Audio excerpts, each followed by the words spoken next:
Здравствуйте, мои дорогие любители хорошего кинематографа, качественной еды и элитного алкоголя. Меня зовут silentium.vulpes и добро пожаловать на мой канал. Смотрите видео, оставляйте комментарии и подписывайтесь на сам канал для поддержки меня. Также вы можете поддержать меня финансово через Donation Alex, DonatPay и платной подпиской на Boosty.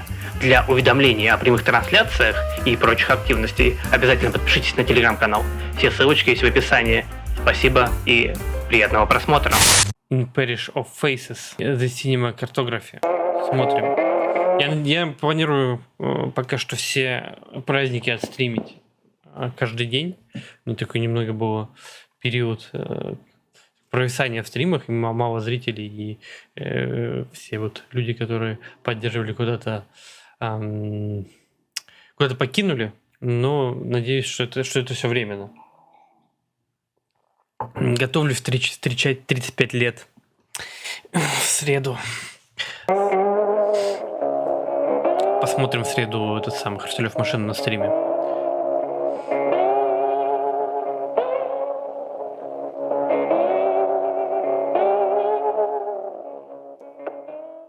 Смотрим, что такое. Why are we so drawn to these figures whom we do not know? The face is many things. It's a mirror, it's a mask, but it's always a symbol. Symbols that are with us and yet retain such mysteries.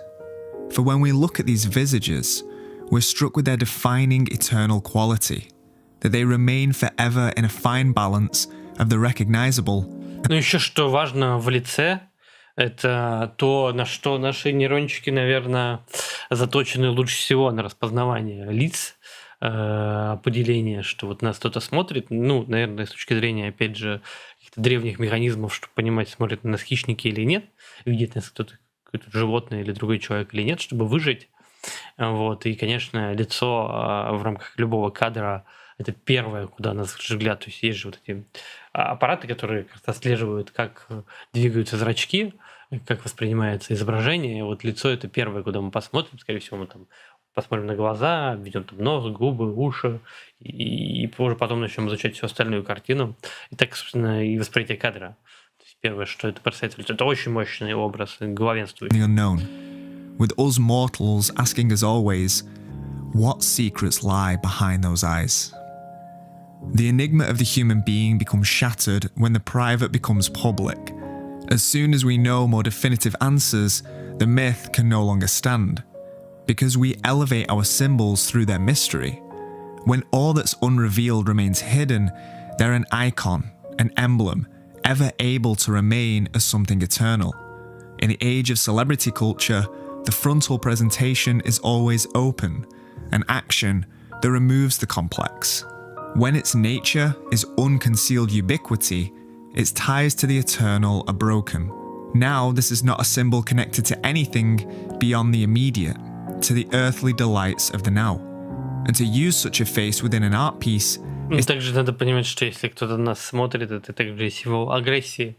Там, когда тебя смотрят в глаза, это может быть и какой-то такой агрессивный жест, агрессивно воспринимать. To distract from the very symbology of art. Rather than art as something divine above humanity, it's unconsciously suggested that it's improved by the most surface level humanity we have. Instead of seeing a character, we see an actor. We see mortality. Instead of the eternal, we're presented with a silhouette of the present day, aggressively asserting its dominance and importance over everything grander than we are. But isn't this the nature of our species? How can we replicate that era which is trapped within time, so distantly connected to us? Surely these images innately carry with them a transcendental edge, because life then seems so alien to now. We look at these people as symbols because they're not like us. The very nature of the human being was a symbol in and of itself. Now, we're so aware of one another that it becomes so difficult to employ such sacred techniques. Difficult, but not impossible. Ну и это еще, если говорить про какую-то старую живопись, утратила свой смысл. То есть передать человека, фотография лучше передает человека и лучше передает восприятие того, как там он выглядит, каким он является. В живопись уже к этому приблизиться не может, и она ищет что-то другое вообще, чтобы что-то по-другому вообще изобразить человека. И это хорошо, это и есть модерн. Фотография — это модерн, кинематограф — это постмодерн.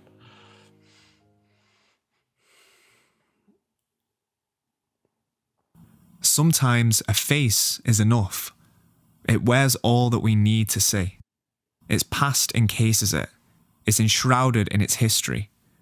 It's the face that more often than not wears the person, and it says so much more than words ever could.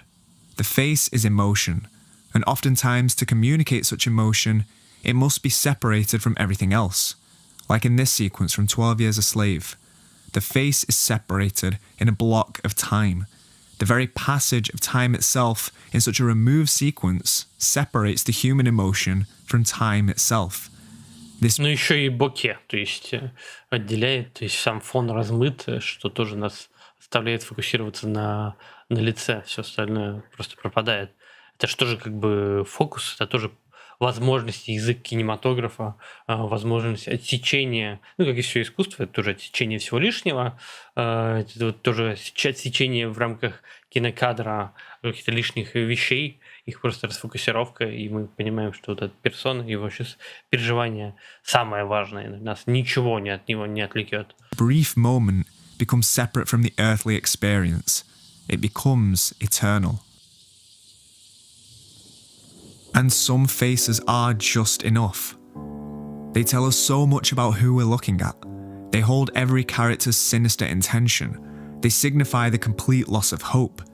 In silent cinema, it's much easier to find those faces that carry such weight and importance, because without sound, you're completely devoted to the image.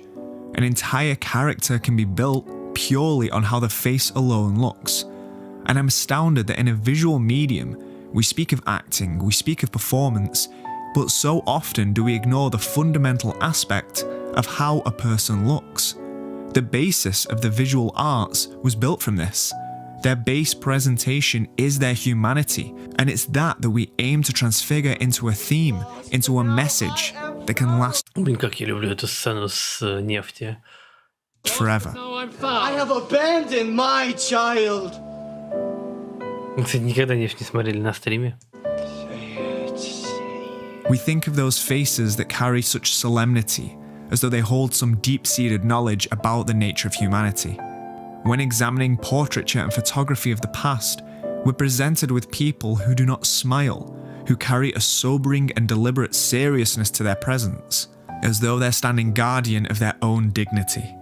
This gravity upholds the drama. Ну, кстати, мне кажется, вот этот вот наплыв какой-то серьезности и со временем, да, то есть мы действительно, как-то у нас так восприятие устроено, что мы воспринимаем всех людей, которые были там раньше, запечатлены на снимках, либо запечатлены в истории, как-то очень серьезно, там, как зачастую слишком идеализировано, как будто бы там они не писают, не какают и вообще являются не такими людьми. И это, мне кажется, мешает их понять и им сопереживать. То есть там зачастую Пушкин, например, восприятие — это что-то такое прям вот какая-то такая вот экзальтированное искусство, но типа, это был просто мужик, который там любил женщин, ссорился с другими мужиками, своего пацана, там, вот это все. И эта оторванность, мне кажется, мешает в том числе и творчество воспринимать. То есть, когда нам в школе как-то вот так экзальтированно его образ рисуют, это плохо, это неправильно. Of human existence. Потому что иногда надо заземлиться, иногда надо находиться на одном уровне, чтобы оптика у тебя была с той же высоты. Cinema, it was perhaps best employed in The Passion of Joan of Arc. Всем рекомендую, очень хороший фильм. A film that's constructed Даже сейчас хорошо смотрится. primarily through close-ups. It revolutionized storytelling by revealing the all-encompassing power of the human face, the constant looking upwards, as though invoking God herself, and the inward look, as her eyes glaze over and she resigns herself to her fate. Here the face conveys pure tragedy. The powerful eyes, the vacant expression. The face indicates the presence of something else, something so powerful that the self is overwhelmed by its weight.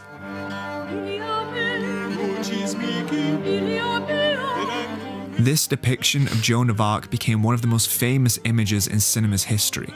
Even those that haven't seen the film have seen this face. It represents such inward reflective pain that the face becomes palpably more than what it is. It's here that I want to emphasize that it's not merely expression that conveys these themes, but the face itself. If someone other than René Falconetti was to take the lead role in this film, I'm confident that it wouldn't have been able to convey the messages that aimed to... Мне кажется еще, что она побрита, то есть в ней нет волос, это тоже очень сильно ее глаза подчеркивает. То есть отсутствие волосяного покрова, оно как бы освобождает от лишних деталей лицо, и мы его еще в больших деталях воспринимаем, оно как бы подсвечивается. ...be made. Because in the Passion of Joan of Arc, her victory must be claimed through her suffering, and such immense drama is erected in a singular and painful visage. It may be so that in this instance, the performance of René Falconetti is so timeless because this is all she's isolated to. There are no other performances of her that we have for reference. As far as the world is concerned, she's not René Falconetti. She is the face of Joan of Arc. Here the image is tied to the sacred, so that when in Vive sa vie, we invoke the power of the human face once more. And it becomes more meaningful because when Anna Karina gazes upon the image of Falconetti, it's treated with the same reverence as one gazes upon a divine icon.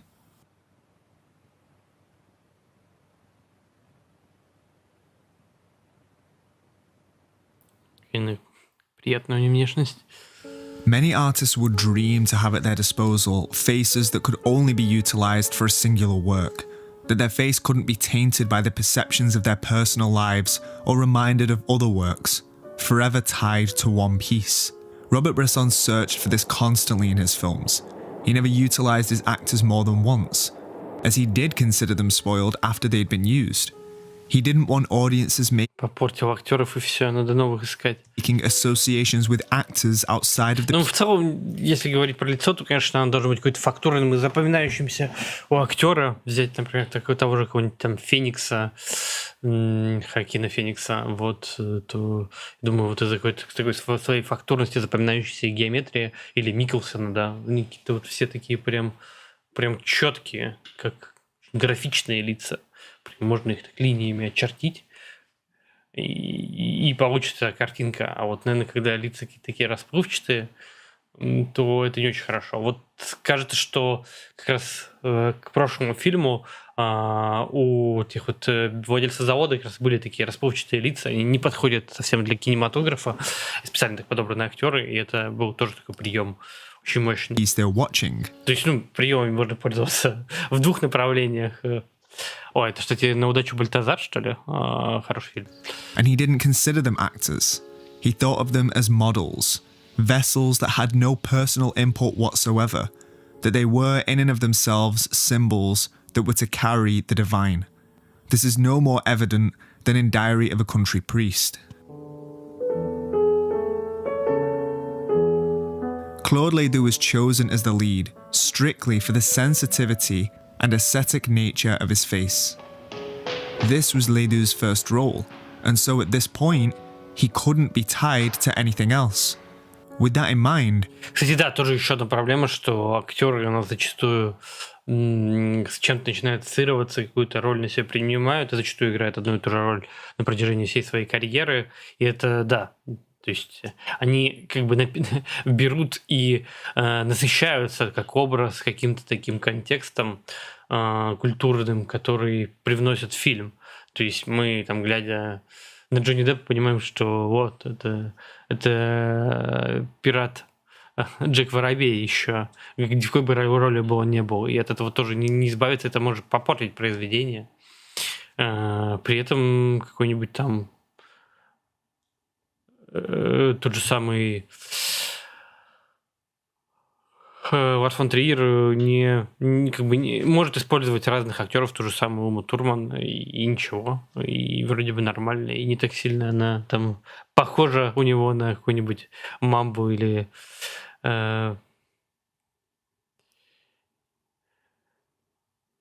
другие актрисы, которые у него там. В общем, да. Так что не всегда. Мне кажется, тут еще важна сама постановка, иногда есть еще какой-то контекст, который дарует сам режиссер. О, Мамба в фильме Триера, да. Ну, у меня такого не было. Вот я, когда это воспринимал, она там хорошо играет, причем шикарно же играет в «Дом, который построил Джек», очень раздражающую женщину, которая просто... она не только там играет раздражающую женщину, она два раза играет раздражающую женщину Триера, она же еще играет в «Нимфоманке», играет мать с детьми, которая так нелепо себя ведет. И там она, совершенно на себя не похожа. И это круто, когда вроде бы такие мощные образы, наделенные контекстом, этого контекста внезапно лишаются и выглядят совсем по-другому. Не какой-то там сильной женщиной с мечом, как показывает Тарантино, да, а наоборот, какой-то такой раздражающей, слабой женщиной, которая, по-моему, себя по-женски ведет. Здравствуйте, Caterpillar, приветствую вас. What do we see? We see passivity.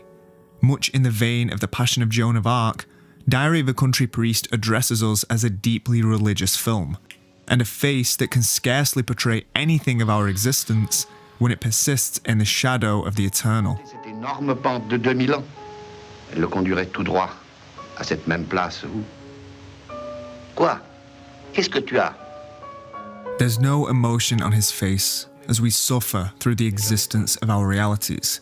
How does one exist when it knows it can never see itself as part of the divine in one's own eyes, that it must be separated from it, that only upon death can one become eternal?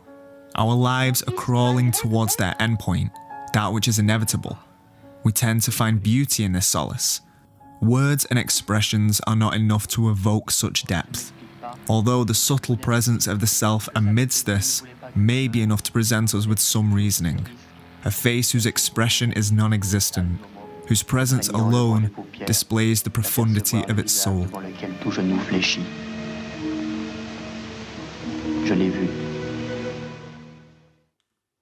And although we are drawn to the boundless melancholy portrayed by the human face, the expression need not always be subdued. We're equally drawn to visages of passion, the expressionistic power of human emotion evoked through malformations. When the face transforms the person into something else not of this world, something monstrous, something possessed.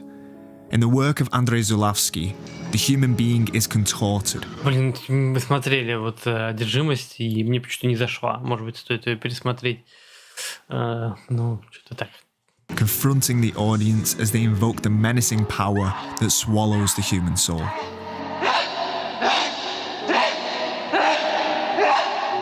These faces, bent and warped, in the throes of agony. They do not hide, and instead... Я понимаю, что это классика, и, на меня почему-то вообще не сработало, не повлияло. Мне такое бывает. Какой-то вроде бы должен быть этот фильм крутым, но ты смотришь, и совсем в тебя не проникает, он совсем с тобой не резонирует. То есть, понятно, что, наверное, его критиковать странно. Become new kinds of symbols. These are not faces that bring forth the inward. These are faces that reflect the hostility of the world around them. Faces part of a world so chaotic that the landscape has merged itself upon them. Whereas the subdued face reminds one of the divine, Kubrick warps the face to show that the world around the characters is so malevolent that it imprints itself upon them, that the human being is overtaken by the опять же, запечатление этого искажения лиц Кубрика — это прием Кубрика, осмысленный, гротескный.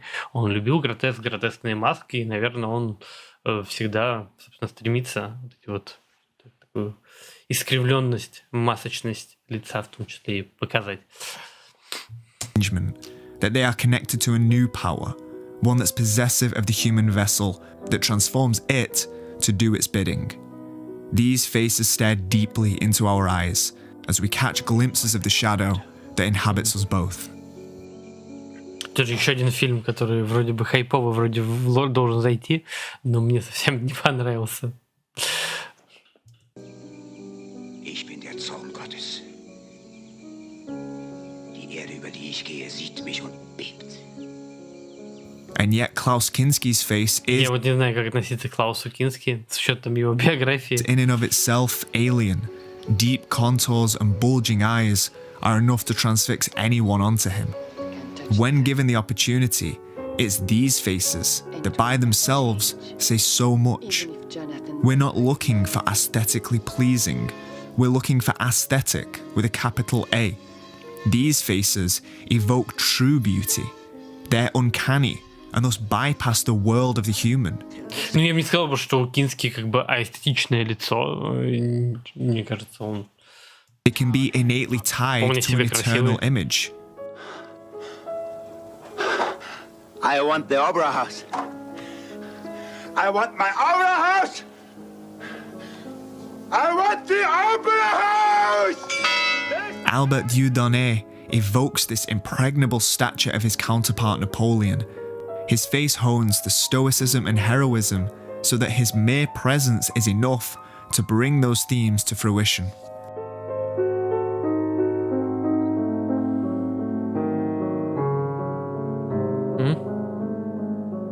Надо было еще вот этого Lon Наполеона Chaney посмотреть. understood the power of a morphable face, making it his signature to physically disappear into his role. The person behind the face must be unrecognizable, for it's this mask wherein all characterization occurs. In He Who Gets Slapped, he's a clown who suffers endless humiliation, and so the face is a symbol of such. There can be no man behind the mask, for the humanity of the man has been all but wiped away.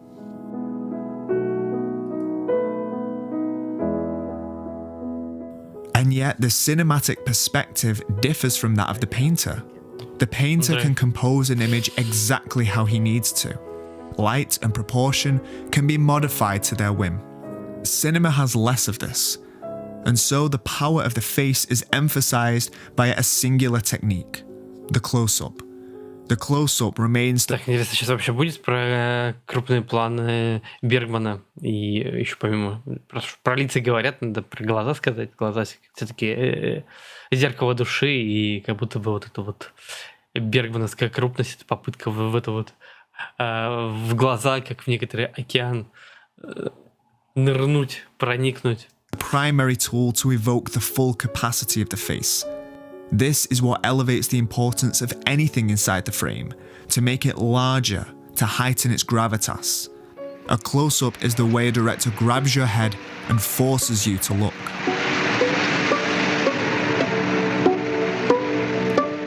In Come and See, the power of the close-up is the power of the face.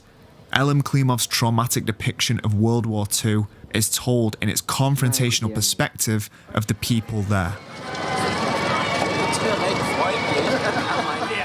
By having all characters addressing the camera, we experience the chaos from a mixture of subjectivities. We stare into the faces of all people involved, and the story is told in the face of the main character. We see it age, the eyes gradually more lost, the life drained from it, as he stares into the eyes of perpetrators, unknowing of the thoughts that lie behind their faces. This is the face of a victim, encapsulated by the trauma of staring at those who cannot help him. Здесь надо посмотреть, иди смотри. Все-таки.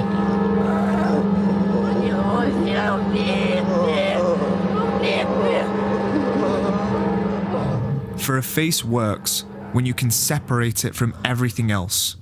A freeze frame of a face should have the story painted onto it. The face of the stalker reveals a person that possesses an unknown truth, one that he knows has bypassed the rest of humanity. Colonel Kurt suggests a man that's been Ну, как, типа, он просто Иисусик, и он хочет как бы поделиться этой истиной, которую он знает, но не может, потому что истина не трансцендентна. swallowed by the darkness, pondering on its power, ashamed that the rest of the world cannot see it. Harmonica wears the harsh terrain of the desert on his face, as well as the trauma of his past. In Persona, the face is malleable. The story is of the merging of two women's personalities with one another, to the point that their entire history becomes blurred together. And this idea stemmed from the realization by director Ingmar Bergman that both actresses looked very similar. This was the Это самое... До смешивания. Да, Урдон, приветствую вас. Наконец-таки Бергман. genesis of the entire film. Remove the acting, the lighting, and place a person within a frame. The first thing we're going to read is their face. In Persona, the abandonment of the face comes with the altering of one's own identity. In a series of alterations, one barely becomes the person one once was. Bergman's camera frames the duality of one's personality with the intermingling of two women's faces, culminating in their full fusion, completely indistinguishable from one another. Sina fuktiga och vädjande ögon. Du tycker han är äcklig och du är rädd. When we think of the face, we're so drawn to its expression, to the person behind it, when in reality the face is a series of shapes, a degree of symmetry. It's a canvas, but just as the painter prepares his canvas to prime his work, so must be done for our personifying feature. It's just as important as performance, because to stare into another person's face reveals the soul, and certain things can't be hidden away. Now, this isn't to clamour for a world without acting, but just for a while, perhaps we can celebrate the face, the human being behind it all. Because the power of the human face is an ode to humanity, how we can take our most simple identifier and still turn it into a thing of beauty, how each and every one can be turned into something eternal.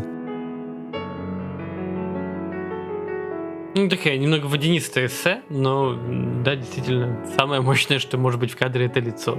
Самый мощный образ, в котором таится больше всего информации, как некоторый такой знак, иероглиф. И мы ее быстрее всего считываем. Мы обучены ее считывать быстрее всего. Как ребенок, знаете, с которым играют, открывает лицо, открывает. Тут радуется, когда видит лицо.